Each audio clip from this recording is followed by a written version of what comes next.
ভাবুন আপনার ঘরের চালের উপরে এরকম একটা বরফের স্তর হয়েছে। আপনি এখন কি করবেন? দেখেন এই লোকটা অনায়াসে ফেলে দিল।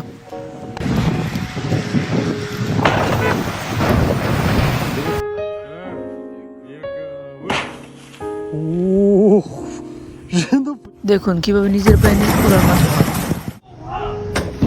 অনেকগুলো মাছ যখন একত্রে বরফে আঁকড়ে থাকে তখন দেখেন বের করে দিলে এলকায় বের হয়ে যায়।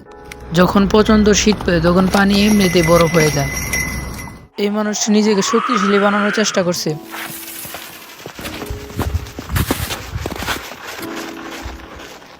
মানুষের যখন কাজ থাকে না তখন দেখেন কিভাবে কাজ করে।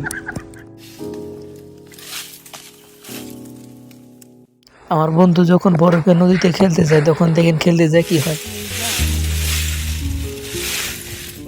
ছেলেটি শীতের মধ্যে পুকুরে ঝাঁপ দিছে, তারপর কি হয় দেখেন।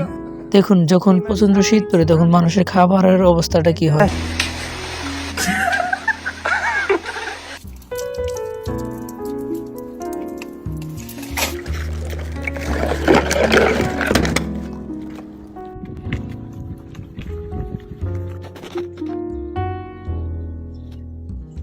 দেখুন এই ব্যক্তিটা কত সুন্দরভাবে একটি ডিজাইন তৈরি করছে ছাতি দিয়ে আর বরফের মাধ্যমে। এই ব্যক্তিটা নিজেকে খুব বুদ্ধিমান মনে করে।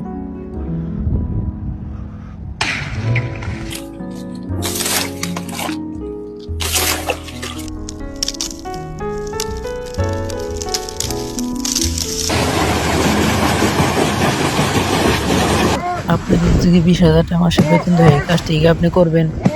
দেখুন বিশাল বড় নদী যখন বরফে ঢেকে যায় তখন নদীটার অবস্থান কি হয়।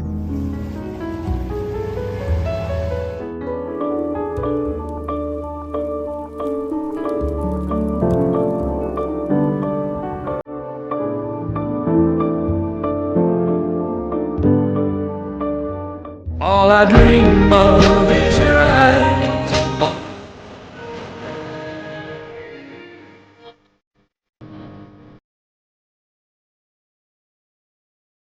আপনাকে যদি বলা হয় এই শহরগুলোর মধ্যে এক শহরে আপনাকে থাকতে দেওয়া হবে, আপনি কি থাকবেন? সবকিছু ফ্রিতে এবং কি খাওয়া দাওয়া এবং কি ঘোরাঘুরির জন্য সমস্ত কিছু টাকা পয়সা সব ফ্রিতে দেওয়া হবে, আপনি কি থাকবেন? যখন প্রচন্ড শীত পড়ে এবং কি বরফ পড়ে তখন ট্যাপের পানিগুলো বরফ হয়ে যায়।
এখন এখানে এত বরফ পড়ছে যে এখানে গাড়ি দিয়ে সরানো হচ্ছে, যা সরাতে অনেক কঠিন হচ্ছে। Designed to handle such large snow deposits.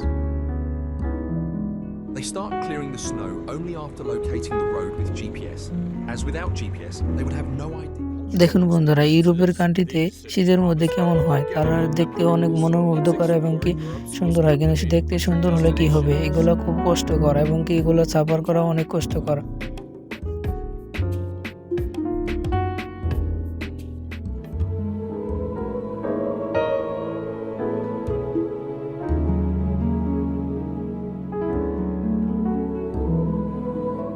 এখানে দেখেন একটি ঘরের চালের উপরে অনেকগুলো বরফের স্তর রয়েছে, এটা বেয়ে বেয়ে পড়ছে। দেখতে মনে হচ্ছে খুব সুন্দর, কিন্তু এগুলো যদি একটু আপনার উপরে পড়ে তখন আপনার অবস্থাটা কি হবে। দেখুন আপনি যদি এখানে যাইতে পারতেন তাহলে আপনার কেমন লাগতো। এখানে পরিবেশটা এমনই, ইউরোপের দেশগুলো এমনই হয়, খুব সুন্দর। এইখানে অনেকগুলো স্তর জমা হয়ে অনেক বড় টিলা হয়ে গেছে, যার কারণে দেখতে খুব সুন্দর লাগতেছে। আর এটা দেখার জন্য অনেক মানুষ চলে এসেছে, আর এটা দেখতে অনেক খুব সুন্দর দেখাচ্ছে।